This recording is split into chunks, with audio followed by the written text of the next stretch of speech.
Hello aspirants, welcome to simply run UPSC. आज के दिन में प्रीलिम्स 2021 का 10 क्वेश्चन सॉल्व करेंगे। Let us directly start.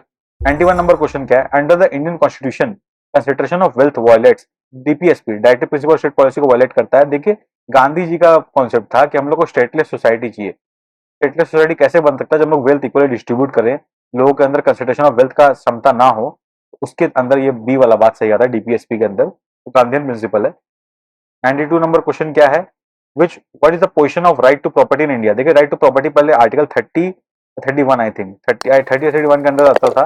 उसको फिर रिप्लेस करके हम लोग आर्टिकल 330 समथिंग में प्लेस कर दिए।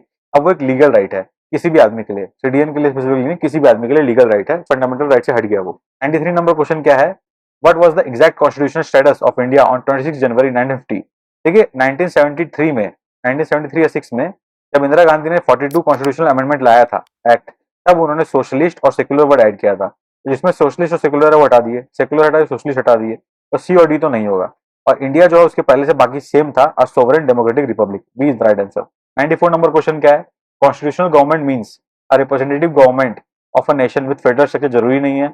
अ government whose head of state enjoy nominal power, ये बात भी सही, जरूरी नहीं है। A government whose head enjoys real powers, ये तो कभी जरूरी नहीं है।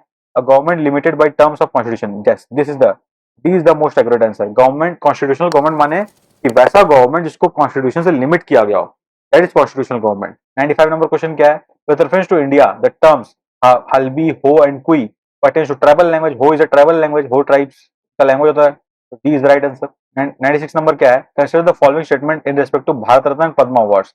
Bharat Ratna and Padma awards are titles under the article 18(1) of the constitution of India. गलत बात है। आर्टिकल 18 के अंदर खाली एकेडमिक टाइटल्स और मिलिट्री टाइटल्स अलाउड है, बाकी सब टाइटल्स अलाउड नहीं है। कोई भी और चीज टाइटल नहीं हो सकता आर्टिकल 18 के अंदर। तो one is wrong. One is wrong होते ही अपने को पता चल गया कि देखिए नॉट करेक्ट पूछा है, तो बी आंसर नहीं होगा।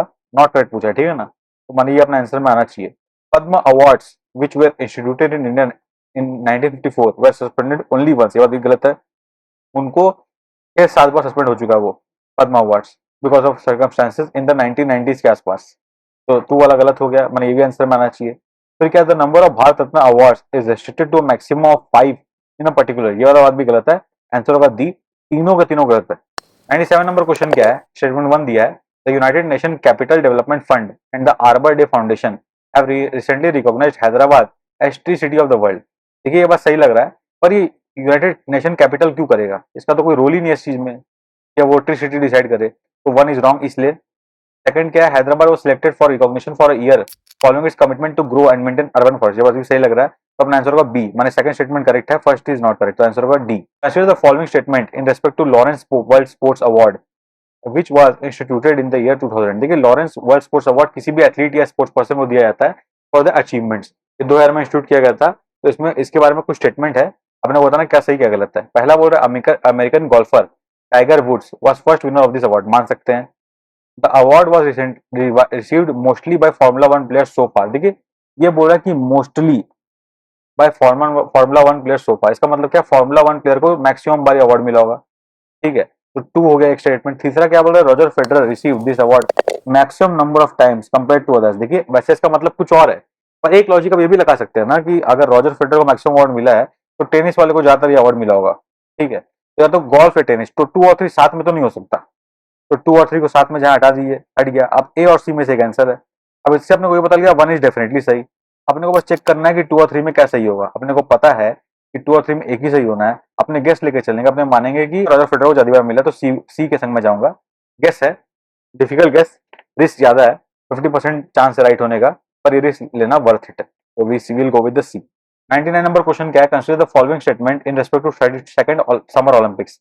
अब 32nd समर ओलंपिक्स पिछली बार हुआ था, उसका ऑफिशियल मोटो हमको नहीं पता, तो रुक देते हैं। Sports climbing, surfing, skateboarding, karate, baseball are included in the Olympics, ये बात सही है।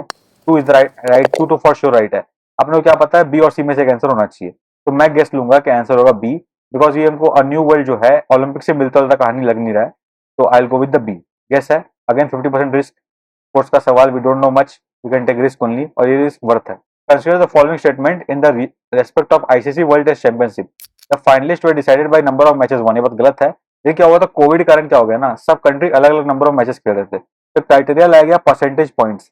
कोई एक मैच में समझ लीजिए विनर को मिलता था 12 पॉइंट्स, मान लीजिए, पहले अलग था, अभी 12 हो गया, 12 पॉइंट्स मिलता था। और ड्रॉ करने पे 10 पॉइंट्स मिलता था, और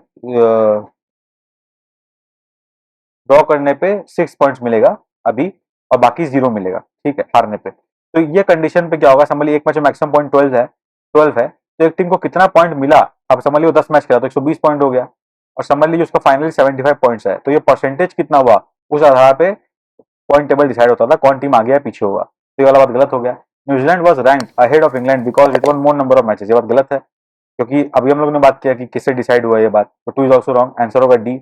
अब देखिए लॉजिक के हिसाब से देखिए, इसमें क्या बोल रहा है कि नंबर ऑफ मैचेस के हिसाब से जो वन मैच जीता उसका रैंकिंग डिसाइड होगा, ये फर्स्ट बताया। सेकंड में भी यही बोल रहा है कि नंबर ऑफ मैच न्यूजीलैंड ज्यादा जीता इसलिए उसको सिलेक्ट किया गया, तो या तो दोनों सही होगा तो दोनों गलत होगा, 1 और 2 में, ये खास बात है। तो अपने को इतना भी 50% अपने पहुंच गए कि सी डी में से एक आंसर होना चाहिए, अगर आपको कुछ और नहीं भी पता तो, क्योंकि दोनों में सेम ही बात बोल रहा है, ठीक है ना। तो अपने इससे अपने गेस कर लेंगे, 50% रिस्क में आ जाएंगे, and we can guess the answer. D या डी में से एक, कुछ भी आप लोगे आपका चांसेस ज्यादा है आंसर राइट करने का। वैसे डी मुझे पता है तो D is the right answer. This is it, यही था आज का 10 क्वेश्चन। तो ये यूपीएससी कुछ ऑफिशियल आंसर कीज है, ये आपको क्वेश्चन बुकलेट के संग लास्ट पेज में मिल जाएगी, जिसको आप रेफर करके यहाँ पे आंसर्स लिखे रहेंगे 10 क्वेश्चन को जो हमने डिस्कस किया, उसको रेफर करके आप समझ जाओगे। अगर आप पहले क्वेश्चन सॉल्व करो तो ये आंसर आपके लिए यूजफुल रहेगा। आपको कोई डाउट आता तो वीडियो सोल्यूशन आप रेफर कर सकते हो। ये हमारा चैनल का नेम है यूपीएससी जनरल स्टडीज चैनल। इस पे हम लोग ये प्रीवियस ईयर क्वेश्चन सारे डिस्कस कर रहे हैं। हम लोग 2018, 2019 और 2020 का क्वेश्चन डिस्कस कर चुके हैं, 2021 का कर रहे हैं, इसका 2022 का करेंगे। अगर आपको इनिशिएटिव अच्छा लगा, if you like the initiative, channel को लाइक कर सब्सक्राइब करें। और ये हमारा टेलीग्राम चैनल है सिंपली लर्न ऑफिशियल चैनल, इससे ज्वाइन करें। यहाँ पे आपको क्वेश्चन बुकलेट आंसर की के संग और अदर पीडीएफ का एक्सेस मिल जाएगा। तब तक के लिए best wishes for the examination.